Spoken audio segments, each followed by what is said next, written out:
En las afueras de un pequeño pueblo, al norte de Honduras, se extendía un bosque frondoso y tenebroso, conocido por los lugareños como el Bosque Oscuro.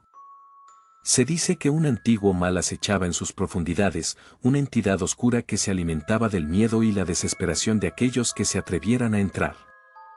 La historia cuenta que hace muchos años, una joven llamada Elisa fue abandonada en el bosque por su propia familia. Acusada de brujería por los aldeanos supersticiosos, fue condenada a morir en la oscuridad y el silencio. Elisa, llena de terror y tristeza, vagó por el bosque hasta que finalmente sucumbió a la deshidratación y el hambre. Desde entonces, su espíritu atormentado vaga por el bosque oscuro, buscando venganza contra aquellos que la abandonaron a su suerte. Se dice que Elisa aparece en forma de una niña pálida y demacrada, con ojos llenos de rencor y una sonrisa maliciosa. Atrae a los incautos hacia la profundidad del bosque, donde los pierde en la oscuridad y los somete a un destino terrible.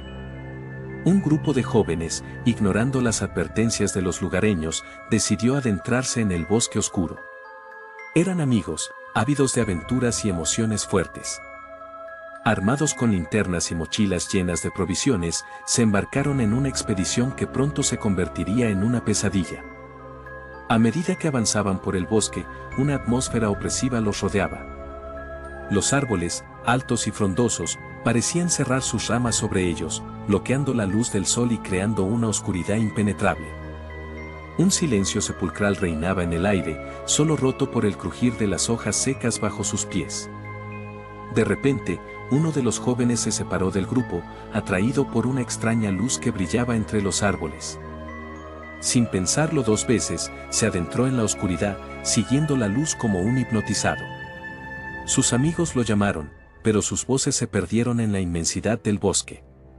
El joven nunca regresó. Los demás, aterrorizados y perdidos, intentaron encontrar la salida del bosque, pero cada vez se adentraban más en sus profundidades. La luz que había atraído a su amigo se había desvanecido, y solo la oscuridad y el silencio los rodeaban. Uno por uno, los jóvenes fueron desapareciendo. Algunos sucumbían al miedo y la desesperación, sus mentes atormentadas por las visiones de Elisa y el mal que acechaba en el bosque. Otros eran víctimas de extrañas criaturas que se ocultaban entre las sombras, criaturas que parecían alimentarse del terror y la desolación. Solo una joven, llamada Ana, logró sobrevivir a la maldición del bosque oscuro. Emergió de la oscuridad, debilitada y traumatizada, pero con la voluntad de contar su terrible historia. Ana, la única sobreviviente de la tragedia del bosque oscuro, regresó al pueblo con una mirada perdida y un terror que la consumía.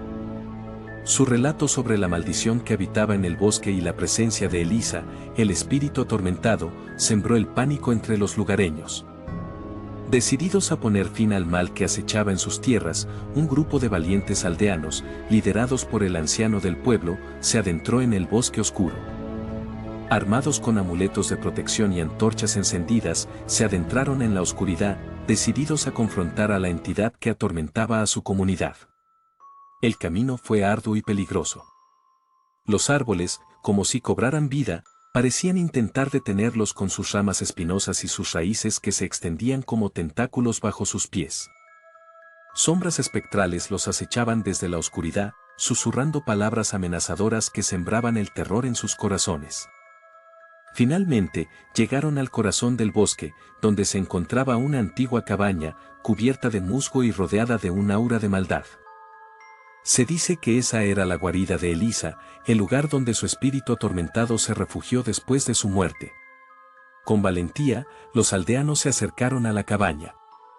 El anciano del pueblo, sosteniendo un crucifijo en alto, comenzó a recitar oraciones sagradas en latín. Un viento frío azotó el lugar, y la cabaña comenzó a temblar como si un terremoto la sacudiera desde sus cimientos. De repente, la puerta de la cabaña se abrió con un crujido espeluznante. Una figura espectral, envuelta en una niebla densa, emergió de la oscuridad. Era Elisa, su rostro pálido y demacrado, sus ojos llenos de rencor y su sonrisa maliciosa. El anciano del pueblo, sin inmutarse por la presencia espectral, continuó con sus oraciones. La luz del crucifijo parecía repeler a Elisa, quien retrocedía con un aullido de dolor cada vez que se acercaba. En un último esfuerzo por defender su territorio, Elisa lanzó una ráfaga de viento helado hacia los aldeanos. Algunos cayeron al suelo, debilitados por el frío y el terror. Pero el anciano del pueblo se mantuvo firme, su fe en Dios más fuerte que cualquier maldición. Con un último grito desesperado, Elisa se desvaneció en el aire, dejando tras de sí un silencio sepulcral. El mal que había atormentado al bosque oscuro durante tanto tiempo había sido finalmente derrotado. Los aldeanos, victoriosos pero exhaustos, regresaron al pueblo. La noticia de su triunfo se extendió rápidamente, y una ola de alivio y alegría inundó la comunidad. El bosque oscuro, que durante tanto tiempo había sido un lugar de terror, ahora era un lugar de esperanza y redención.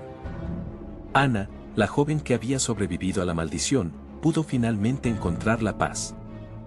Su terrible experiencia la había marcado para siempre, pero también la había convertido en una mujer fuerte y valiente. Dedicó su vida a contar la historia del bosque oscuro y a advertir a otros sobre los peligros del mal que acecha en las sombras. La historia de la maldición del bosque oscuro se convirtió en una leyenda, un recordatorio de que la fe y la valentía pueden vencer incluso a los males más poderosos. Se dice que el espíritu de Elisa aún vaga por el bosque, buscando venganza. Pero también se dice que el anciano del pueblo y los valientes aldeanos que lo acompañaron siguen vigilando, protegiendo a la comunidad de cualquier nueva amenaza que pueda surgir de la oscuridad.